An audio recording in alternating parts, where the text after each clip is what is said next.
On International Women's Day this year, Meghan Markle posted a photograph. A quiet little moment on the beach. Sand, soft afternoon light, a small girl in a sundress cuddled against her mother's side. The kind of picture any proud mom might share. Except for one thing. The little girl's face wasn't there. Pixelated, hidden, erased before the world could see her. That little girl is Princess Lilibet. She is the seventh great-grandchild of Queen Elizabeth II.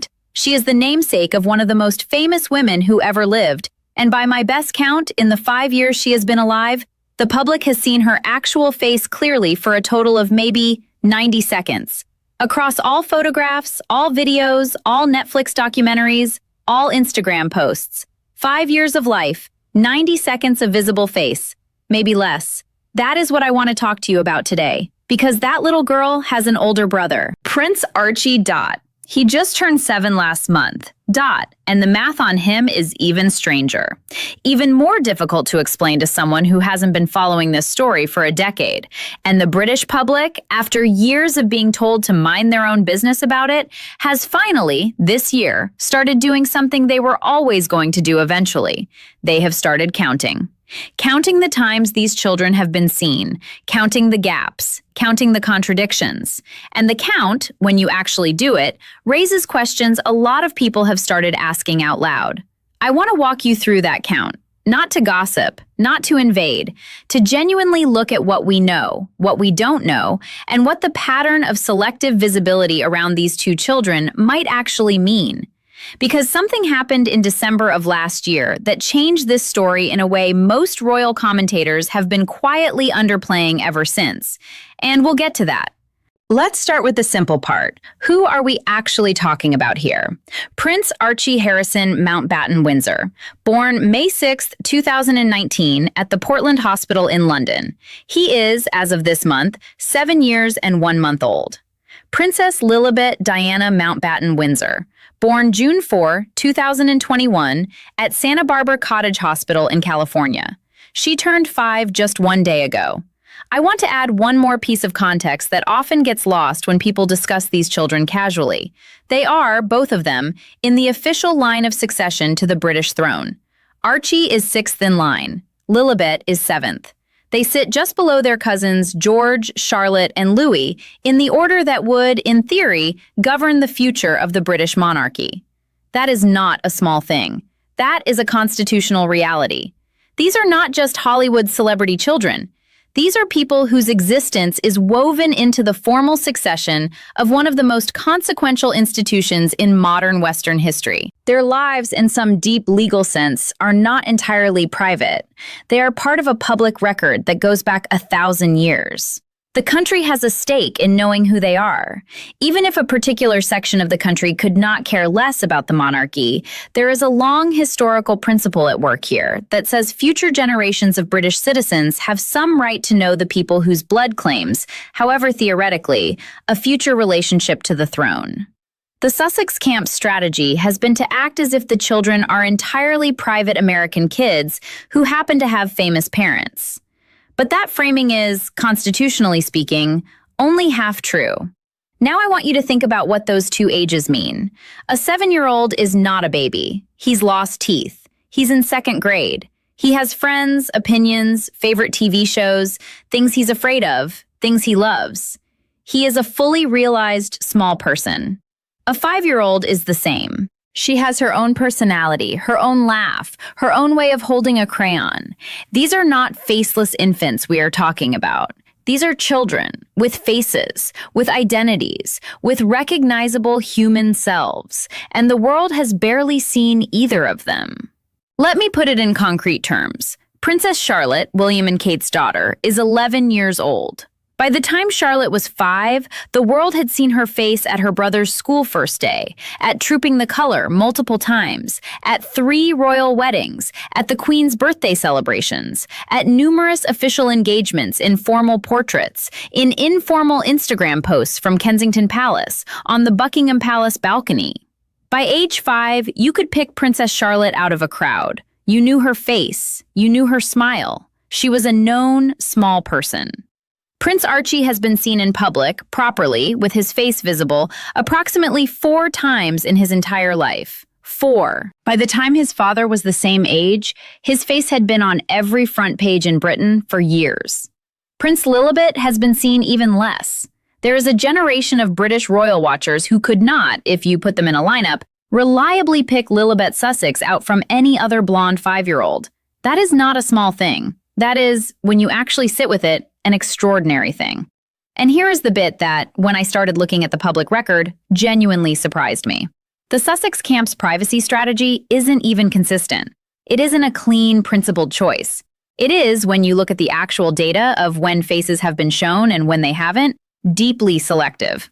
Sometimes the faces come out. Most of the time, they don't.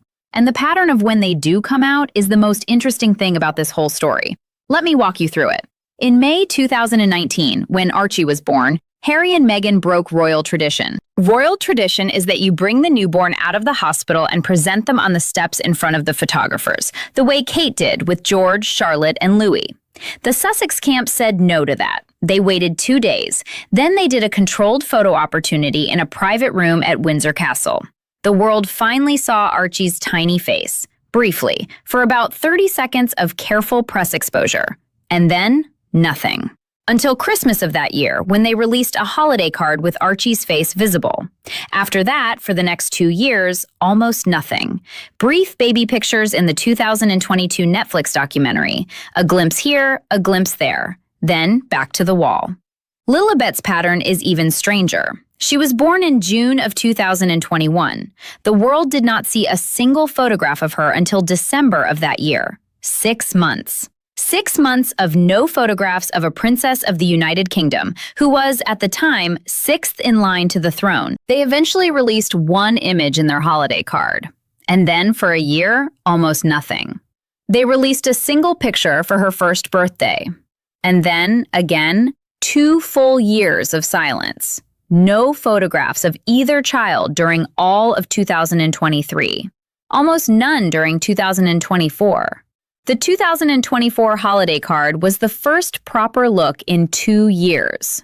That is the actual record. That is the data on visibility.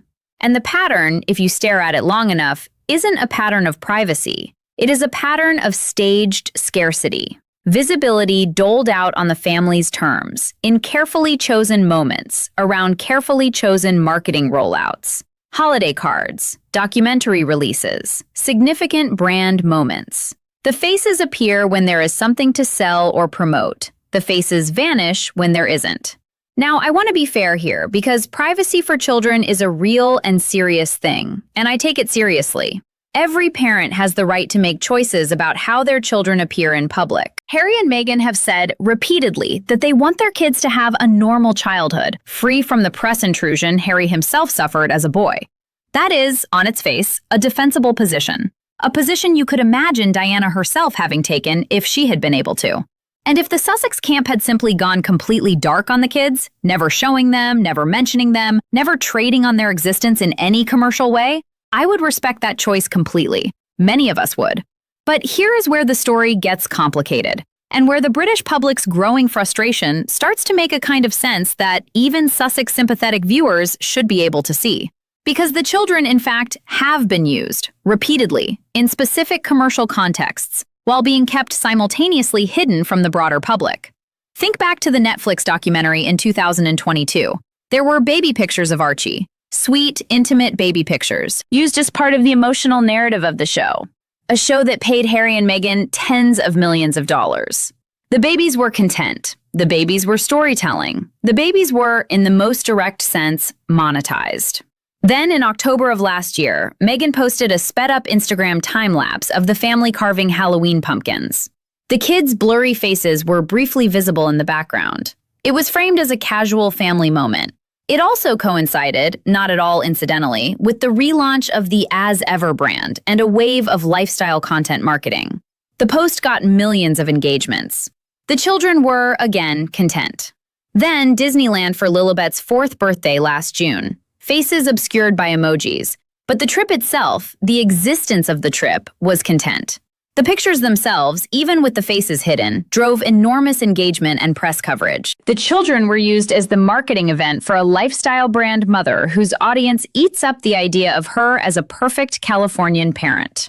And then, in December of last year, the move that I think genuinely changed this whole story. The one I want to dwell on for a minute, because nobody is talking about it the way it deserves to be talked about. On December 19, 2025, the Sussexes formally announced that their Archewell Foundation was being renamed, from Archewell Foundation to Archewell Philanthropies. A small wording change on the surface, but the bigger announcement, the one buried in the fine print, was that Lilibet and Archie would be joining their parents in new public roles as part of the rebrand. They had already done a soft launch of this. There was a family appearance at Our Big Kitchen Los Angeles in November. The kids were there, real, in person with their parents, at an organized public event tied to their parents' charitable brand. Stop and absorb what that means for a second. For 5 years, the Sussex camp has been telling us, telling the British press, telling anyone who would listen, that the privacy of these children is sacred, that they must be protected from the public eye, that nothing matters more than letting them grow up out of the spotlight. And then, in December of last year, they quietly announced that the children would now be taking on public roles. As part of a foundation rebrand, as part of a brand expansion, as part of, in plainest terms, the next chapter of the family's commercial operation. So which is it? Are these children too precious for the public eye, or are they ready to take on public roles? You cannot have both. You cannot spend 5 years scolding journalists for trying to photograph them and then quietly pivot to integrating them into your charitable brand identity when it serves your business.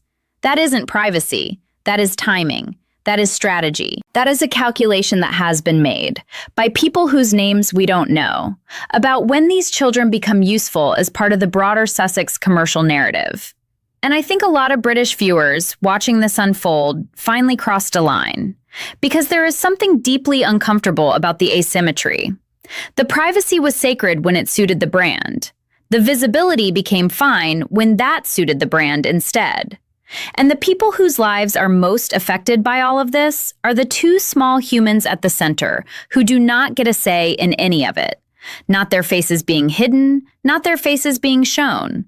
Not the brand rebrand they have been quietly written into. That is what is starting to bother people, not the children themselves. The way the children are being used as a controllable resource. Now let me bring up the part that nobody likes to talk about openly, because it goes back 10 years and it has never been resolved. And I think we need to address it directly, because it is one of the reasons the British public's curiosity about these children has remained as intense as it has.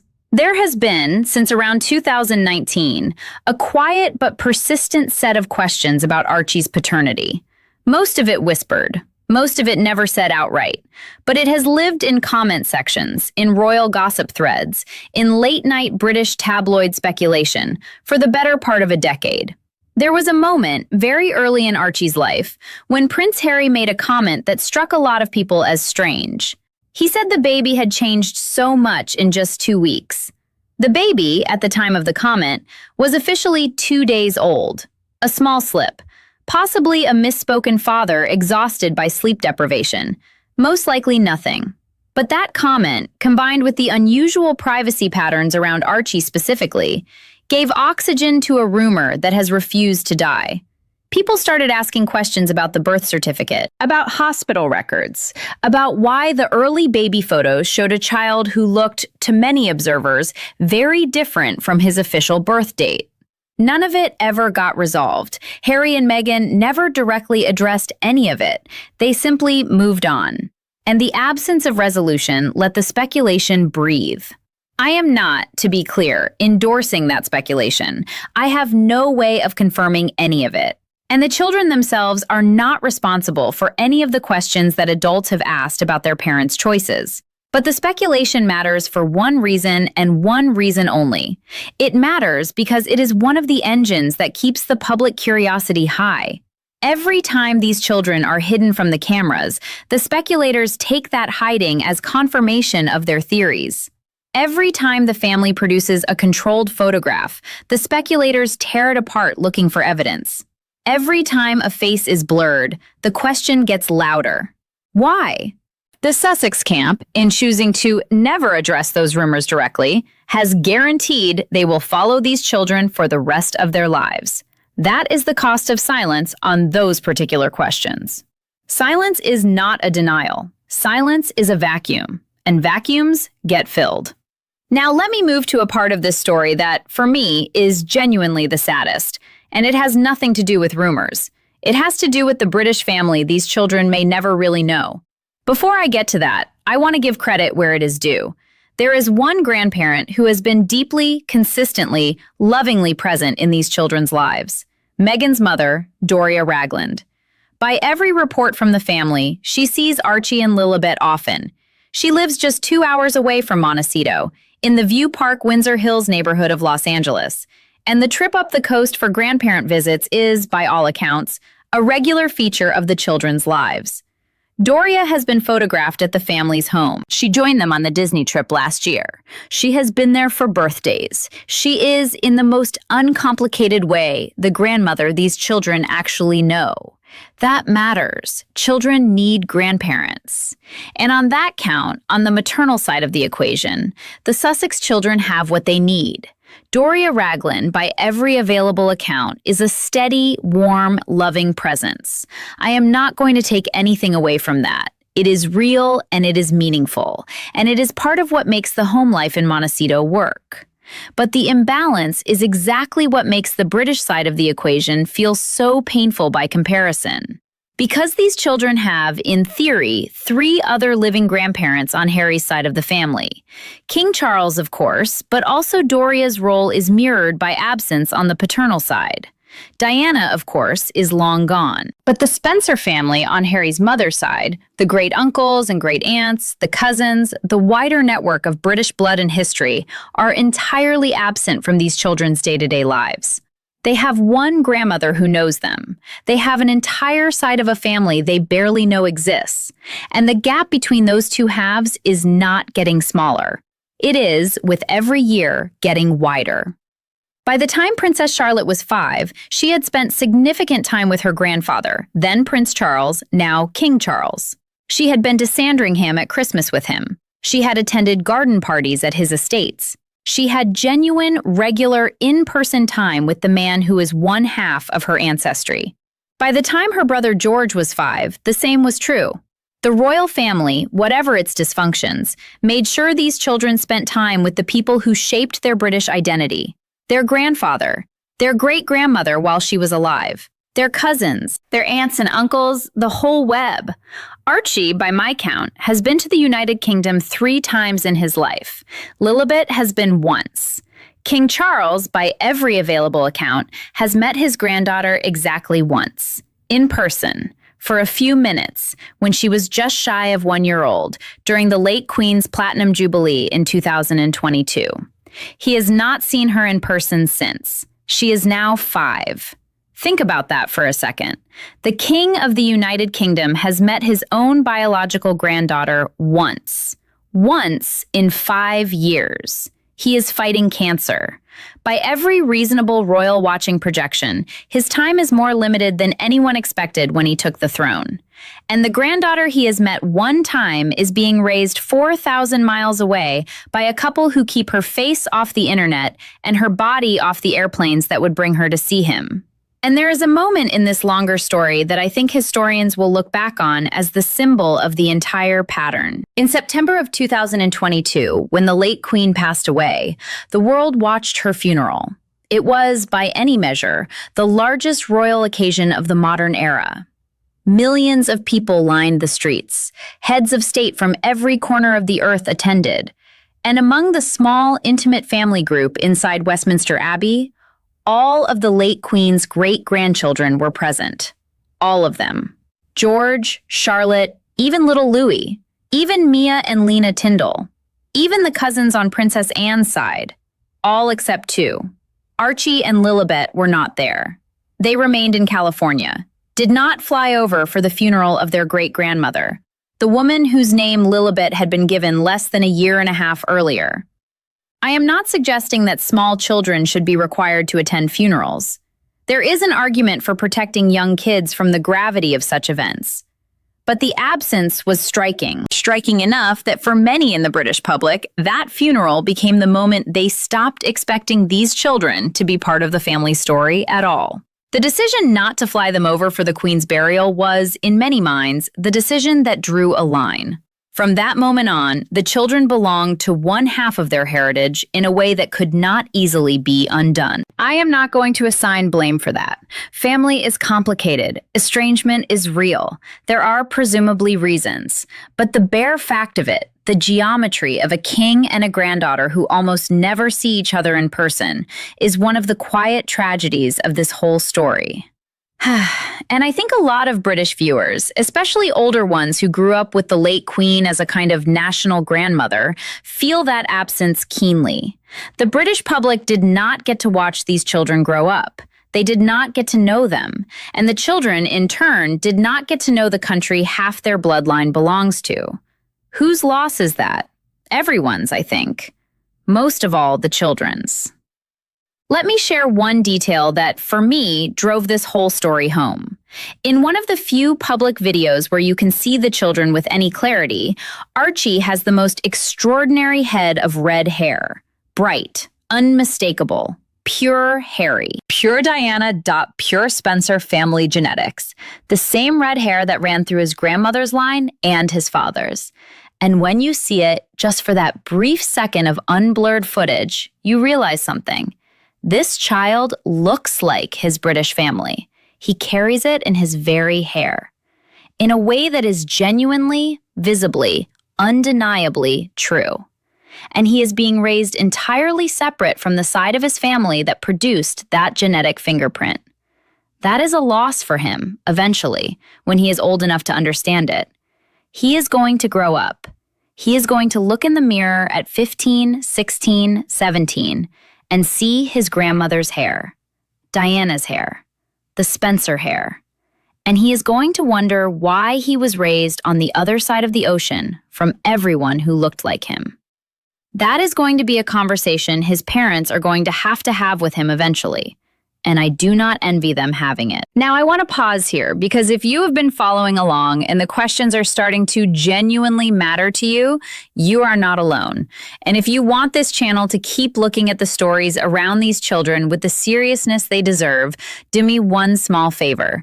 Tap that subscribe button. It is free, it takes a second, and it is the one thing that lets us keep paying attention to the things that matter. Right, back to the story. Because there is one more piece of this picture, and it might be the most uncomfortable one yet. Here's the question that I think the next decade is going to force a real answer to. When Archie and Lilibet are old enough to use Google, what are they going to find? Not photographs of themselves growing up, not videos of their first day of school, not memories of public moments that documented their childhoods. What they are going to find is the alternative. They are going to find the speculation, the blurred images, the questions about their paternity, the endless commentary about why they were hidden, the articles like this one asking where they were.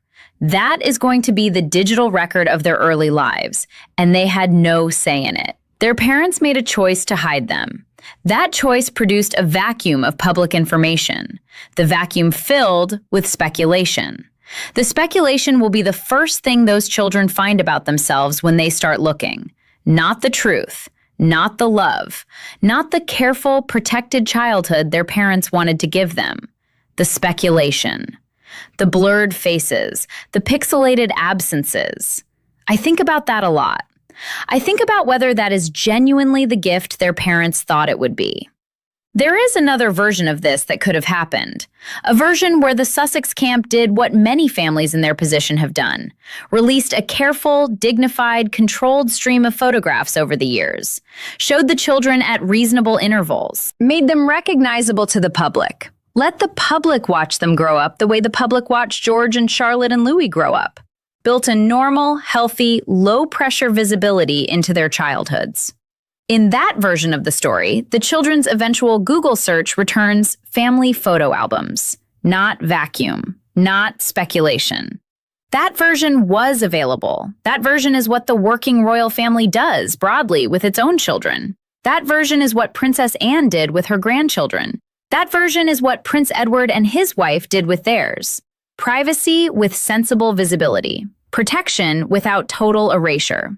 It is not impossible. It is just not what the Sussexes chose. And it is worth noting, because the comparison matters, that even outside the royal family, the Hollywood celebrity playbook for raising young children in 2026 has shifted significantly from where the Sussex camp's strategy still sits. Gwyneth Paltrow's daughter, Apple, Sarah Jessica Parker's twins, even Suri Cruise, the daughter of two of the most-watched celebrities of the past 2 decades, has been allowed to grow into her own visible identity.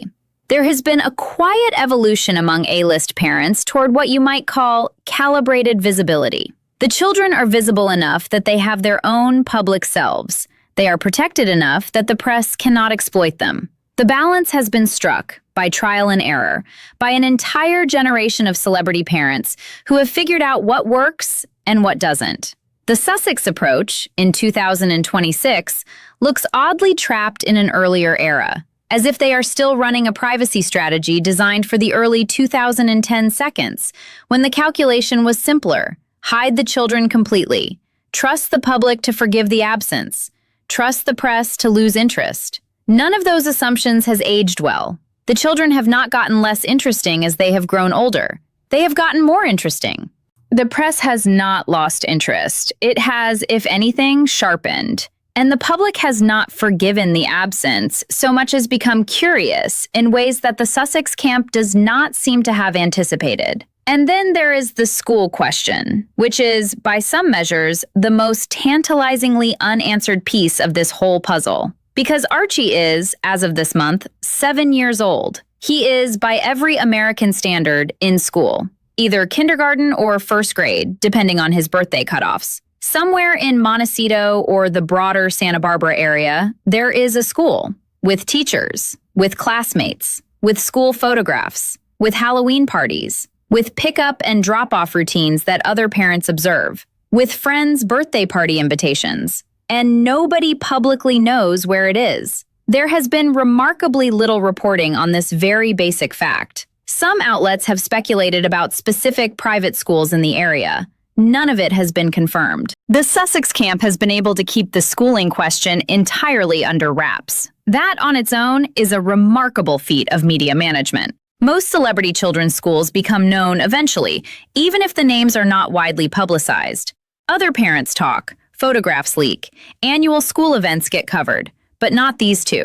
Whatever school Archie is in, whoever the other children at that school are, whatever the rhythms of his daily life look like, it has been kept genuinely private, which, again, on its own, is fine. But it is one more layer of total information control that contributes to the broader sense that these children are not being raised. They are being managed. And in choosing the way they did, they handed those children a very specific kind of future. A future where the very absence of their faces becomes part of their story, where the public who was not allowed to know them will have to be brought into the relationship somehow eventually, once those children become adults. And that public, the British half of the equation especially, may well be much harder to win over than it would have been if those children had simply been visible from the start, like normal royal children. This is what the British press, I think correctly, has started to call the privacy paradox. You cannot run a celebrity brand built on the existence of your family while simultaneously claiming your family is too precious to be seen. You have to pick. You have to choose. And the choice the Sussex camp has made, the deeply mixed, deeply selective, brand-aligned choice, has finally pushed even sympathetic observers into asking the question that this video is built around. Where, exactly, are these children?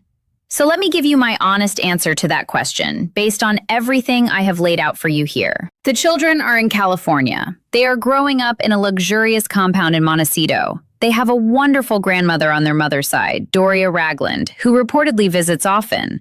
They have, by every account from people close to the family, a loving home life. None of that is in dispute. The home itself is, by all available evidence, fine. What is missing is the connection to everything else. The grandfather they have barely met, the great aunts and uncles they do not know, the cousins they never see, the country half their identity comes from. The school friends that don't have to ask their parents about the strange family in California. The whole British web of relationships and recognition and history that, by accident of birth, is half of who they are. That whole half of their world is being kept from them, not because of distance, not because of cost, but because of the choice their parents have made about what their lives will look like. And the cumulative effect of all of that, when you take it together, is that two children who are royals on paper are being raised as something else entirely, something that does not yet have a name, half American, half Californian, half lifestyle brand, half ghost, half visible only when it serves a press cycle, and entirely the byproduct of decisions made by adults whose own interests have to be balanced against, at all times, the children's right to a real and connected life. I do not know how those children are going to feel about it when they grow up. I do not think their parents know either. That is the part that makes me uneasy. The decisions are being made now about real little people by adults whose track record on managing their public image is, by any honest assessment, deeply mixed. Those children will inherit the consequences of every blurred face, every staged photo, every public role they did not ask for, every grandfather they did not get to know. And when the British public finally started asking, this past year, where these children actually are, what they were really asking, I think, is whether anyone in that compound is thinking about the long arc. Whether anyone is asking the bigger question, not what is convenient now, but what these children will inherit, what they will be able to find when they Google themselves at 16, who they will know, who they will not know, what they will have lost forever to the careful choreography of their parents' brand. Maybe somebody is thinking about it. Maybe somebody isn't.